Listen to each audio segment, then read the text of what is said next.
নমস্কার, আপনারা দেখছেন খবরের ঘন্টার সঙ্গে রয়েছি আমি অর্পিতা। ইতিবাচক খবর দেখতে চোখ রাখুন খবরের ঘন্টার পর্দায়। আসুন দেখে নিই আজকের বিশেষ খবর।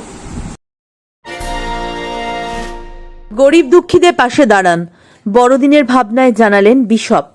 বড়দিন উৎসব পালনের সময় আমাদের বেশি করে মনে রাখা দরকার গরিব দুঃখীদের সম্পর্কে। বড়দিনের ভাবনায় এমনটাই জানালেন বাগডোগরার বিশপ ভিনসেন্ট আইন্ড। বড়দিন সম্পর্কে তিনি জানিয়েছেন আরো অনেক কথাই।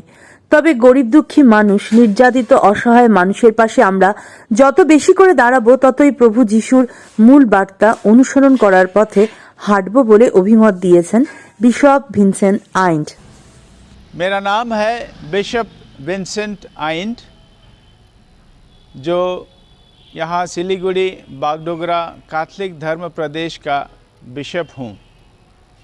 आप सभी को प्यारे भाइयों बहनों, आने वाले ख्रिस्त जयंती का मुबारकबाद देते हुए मुझको बहुत खुशी है। आप सभी को एडवांस में एंटिसिपेशन करते हुए मैं खुश जन्म पर्व और ख्रिस्त जयंती पर्व मुबारक हो कहता हूँ। आइए हम लोग इस तैयारी में नबी इसायास के ग्रंथ से उनके लिखे हुए नए अध्याय से 1 से 6 पद संख्या को अभी सुने। अंधकार में भटकने वालों ने एक महती ज्योति देखी है।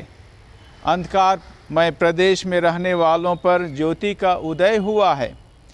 तूने उन लोगों को आनंद और उल्लास प्रदान किया है, और जैसे फसल लूनते समय या लूट बांटते समय उल्लास होता है, वे वैसे ही तेरे सामने आनंद मना रहे हैं। उन पर रखा हुआ भारी जुआ, उनके कंधों पर लटकने वाली बहंगी, उन पर अत्याचार करने वाले का डंडा, यह सब तूने तोड़ डाला है, जैसा कि मिद्यान के दिन हुआ था। सैनिकों के सभी भारी जूते और समस्त रक्त रंजित वस्त्र जला दिए गए हैं। यह इसलिए हुआ कि हमारे लिए एक बालक उत्पन्न हुआ है, हमको एक पुत्र मिला है। उसके कंधों पर राज्याधिकार रखा गया है, और उसका नाम होगा अपूर्व परामर्शदाता, शक्तिशाली ईश्वर, शाश्वत पिता, शांति का राजा। वह दाऊद के सिंहासन पर विराज होकर सदा के लिए शांति, न्याय और धार्मिकता का साम्राज्य स्थापित करेगा। विश्वमंडल के प्रभु का अनन्य प्रेम यह कार्य संपन्न करेगा।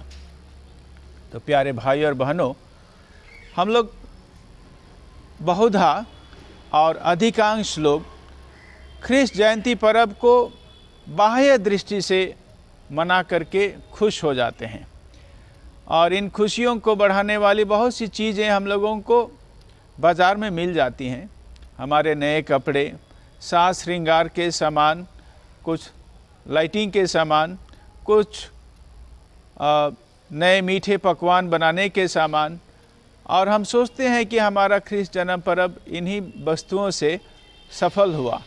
लेकिन यह शायद न केवल अधूरा है, बिल्कुल शायद गलत भी है, क्योंकि हम लोगों को ख्रिस्त जयंती पर्व का सही अर्थ, जैसे हमारे इस पाठ से, इस वचन से हम लोगों को मिला, हम लोगों को वैसे मना सकना चाहिए। अथवा हम कहें कि आज भी बहुत से दुख दर्द में पड़े हुए लोग हैं, आज भी बहुत से लोग पीड़ित हैं, आज भी बहुत से लोग अशांति में हैं, अन्याय के शिकार बने हुए हैं, आज भी बहुत से लोगों में शांति की आवश्यकता है। हम उन तक अगर किसी उपाय से पहुंच सकते, उनके लिए हम लोग कुछ कर पाते, उनके जीवन में प्रभु के आगमन का अनुभव हम दिला पाते, तो शायद यह बहुत उत्तम तरीका होता हमारे ख्रिस्त जन्म पर्व मनाने का।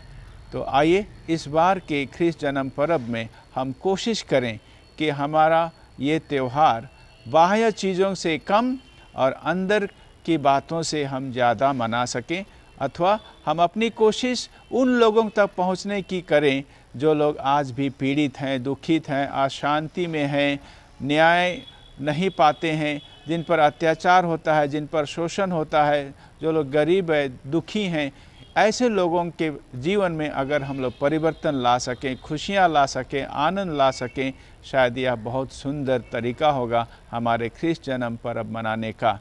उस कोशिश में आप सभी को मैं हार्दिक शुभकामनाएं देता हूं, दुआ करता हूं कि आप इस प्रकार का जन्म पर्व ख्रिस्त जयंती मना सकें। और इतना कह करके पुनः एक बार आप सभी को हैप्पी क्रिसमस और ख्रिस्त जन्म पर्व मुबारकबाद। Thank you.